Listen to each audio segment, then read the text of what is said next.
Audio Jungle.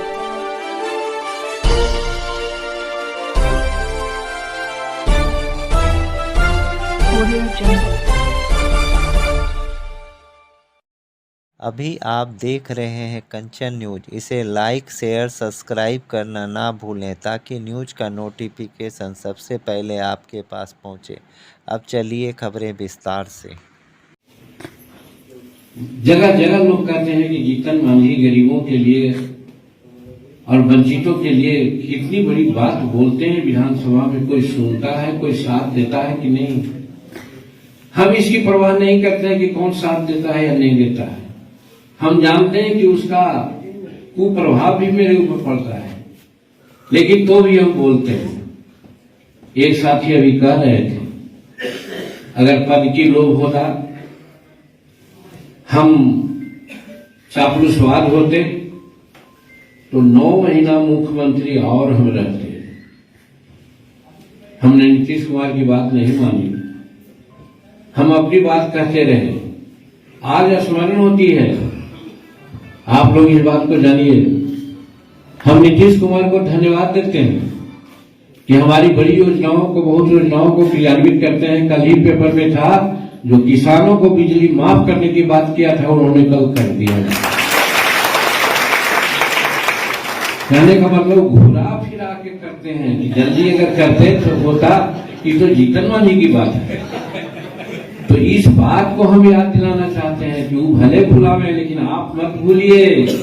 आप जाते हैं वोट मांगने तो आज किसानों के नजदीक सीना तान के कहिए कि हर किसानों को बिजली माफ करने की बात हमारे हिंदुस्तानी अवाम मोर्चा सेक्टर के प्रिंसिपल में है और हमारे नेता ने इसके लिए मांग किया था और हुआ। तो हम समझते हैं कि हर किसान का दिल डोलेगा और हर किसान के लोग आपको मदद करेगा। तो इस तरह से बहुत सी बातें हैं। आज असेंबली में क्या किया, दुख थोड़ा होता है हमको।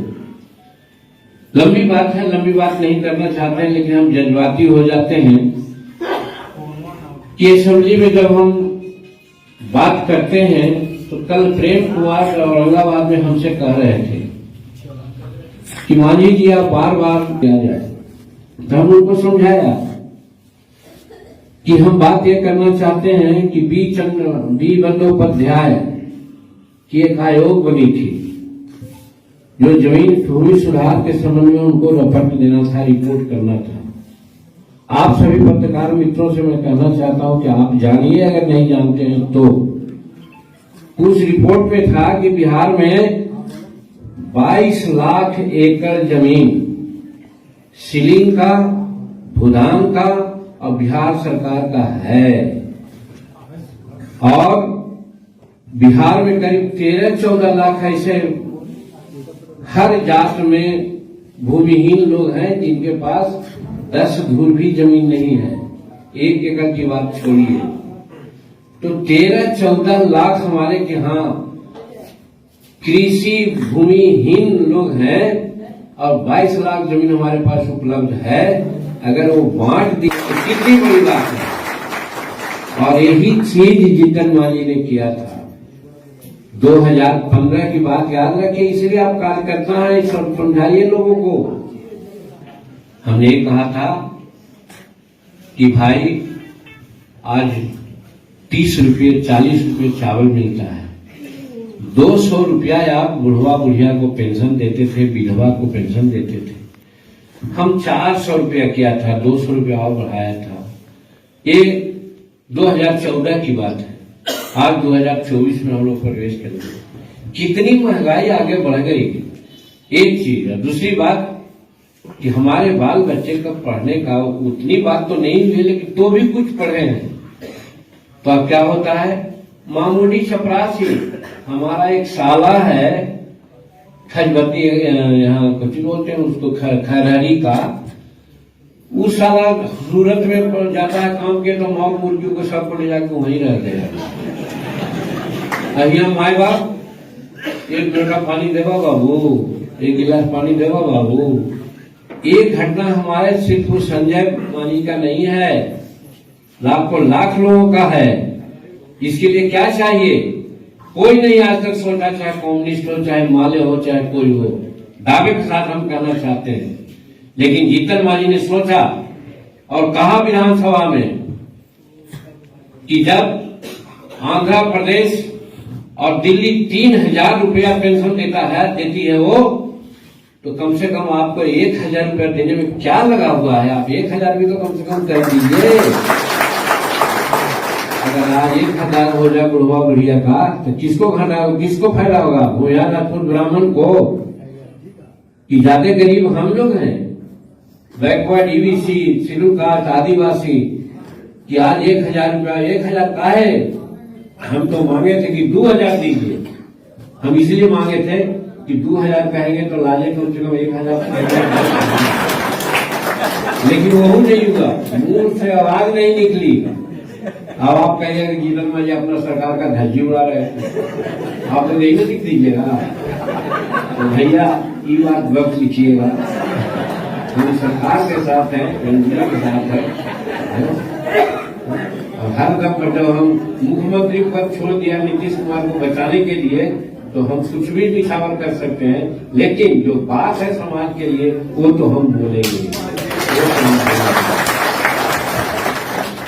ये उनके साथ है, तो समाज में जाइएगा, कहिएगा तब तो बुढ़वा का आशीर्वाद मिलेगा, भैया का आशीर्वाद मिलेगा। नीतीश कुमार कहेंगे हम साइकिल दे दिया है, जीतन मांझी क्या किया था मालूम है ना, कि बच्चा क्लास से लेकर के एमए क्लास के कोई भी जात, कोई भी धर्म की बेटी हो, उसको पढ़ाई हम फ्री कर दिया। जानते हैं उसका क्या असर पड़ा? लाखों लाख बेटियां जो गरीब घर के लोग नहीं पढ़ाते थे, एमए तक पढ़ाई लेके चली गई थी वो।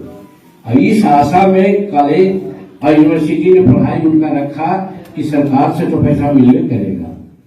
लेकिन अफसोस है, हम मांग भी करते हैं, यही असेंबली में मांगा है कि नीतीश कुमार जी, हम आपसे मांग करते हैं कि जो कॉलेज और यूनिवर्सिटी को डेफिसिट ग्रांट नहीं दिए हैं, जिसके चलते लाखों लाख सर्टिफिकेट हमारी बेटियों का पेंडिंग है, उसका जीवन बर्बाद हो रहा है, आप डेफिसिट ग्रांट दीजिए। ये कौन गलत कहा था? हम सिर्फ भूया की लड़की थी क्या?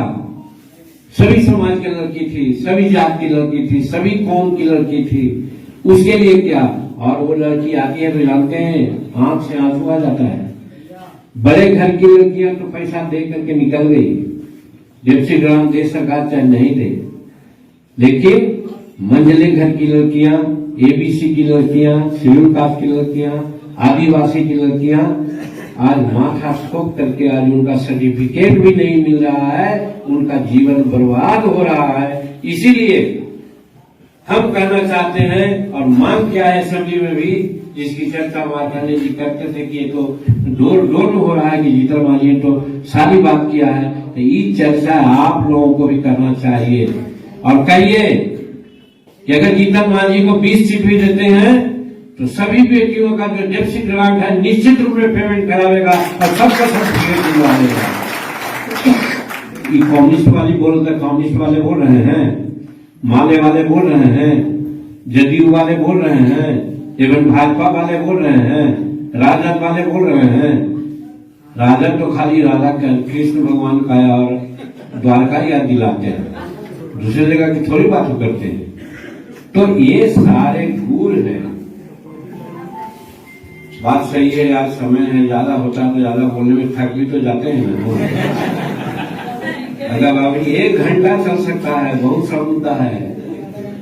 जिस मुद्दा को करने लगेंगे, अभी देखते हैं भाई साहब का दाढ़ी देख करके याद आ गया। देखिए पहला मीटिंग कर करके एनडीए की बैठक नहीं थी, भाजपा की बैठक थी। उन्होंने 195 सीट पर अपना डिक्लेरेशन कर दिया।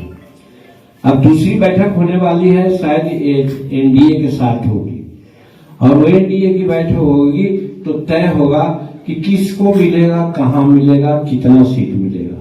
इसलिए अगर आप पूछिएगा तो हम नहीं कहेंगे, वास्तविकता यही है। और वो बैठक अंदाज है कि 13 तारीख के पहले या 13 तारीख के आगे पीछे हो जाएगा और उस समय पता चल जाएगा आपको कि बिहार में कितना सीट कौन लड़ रहा है, कितना लड़ेगा। तो हम आप लोग को ही कहना चाहते हैं कि सीट कहीं भी मिले उसकी चिंता मत कीजिए। चिंता इस बात की कीजिए कि कल प्रधानमंत्री भी बोले हैं औरंगाबाद में और नीतीश कुमार भी बोले थे, इसीलिए उनको हम कहा था कि नीतीश कुमार आप जो बोल रहे हैं तेजस्वी जी के सामने कि हम 2005 के पहले स्थिति नहीं आने देंगे, अपने बार बोलेंगे, आप लोग पेपर में निकाला था। हम कहा कि बड़ी अच्छा आप कहे हैं, लेकिन थोड़ा सोचिए, और सोच ऐसा लिए कि फिर करवट बदल दिए उन्होंने। करवट बदल के फिर आए एनडीए के साथ। तो मेरा कहने का मतलब है कि कल प्रधानमंत्री भी बोले हैं कि 2005 के पहले की स्थिति बिहार में नहीं आने देंगे, यानी विकास का काम होगा, लॉ एंड ऑर्डर ठीक होगा, हर तरह से काम होगा। तो प्रधानमंत्री को भी इसके लिए धन्यवाद देते हैं और नीतीश कुमार को भी धन्यवाद देते हैं कि एक ऐसा समय में निर्णय लिया है जिससे कि बिहार का विकास आगे होगा। और जहां तक सीट लड़ने की बात है, हम लोग यहाँ 400 सीट जिताने का प्रयास करेंगे। और सीट को कहाँ मिलता है, किसको मिलता है, सबको अपना सीट मान करके हम इसको लड़ेंगे। यही आज हमारे घोषणा, यही आपके लिए मंत्र है। इन्हीं बातों के साथ बहुत बहुत धन्यवाद। न्यू अपडेट के लिए देखते रहिए कंचन न्यूज।